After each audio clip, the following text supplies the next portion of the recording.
నెత్తురు దాగుతూ మన భూమిని, మన ఆస్తిని, మన సంపదని, మన ఆత్మని సర్వాన్ని దోపిడీ చేస్తున్న వాడికి ఎదురుగా నిలబడడం, వాడిది అబద్ధం, వాడిది దోపిడీ, వాడిది మానవత్వం లేని క్రూర మృగం.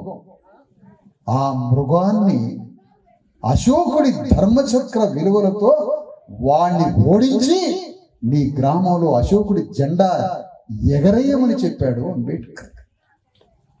అశోకుడి జెండా ఎగరేయమన్నాడు. గ్రామాన్ని మార్చుకుంటా పోమంటాడు అంబేద్కర్. ఒక గ్రామంలో అంబేద్కర్ ఏమంటున్నాడు? నేను కొన్ని ఆయుధాలు ఇచ్చాను యుద్ధం చేయడానికి, నేను ఇచ్చిన ఆయుధాలు మీకు అర్థం కావడానికి మిమ్మల్ని చదివించాను, మీకు యుద్ధం చేయడానికి ఆయుధాలు ఇచ్చాను.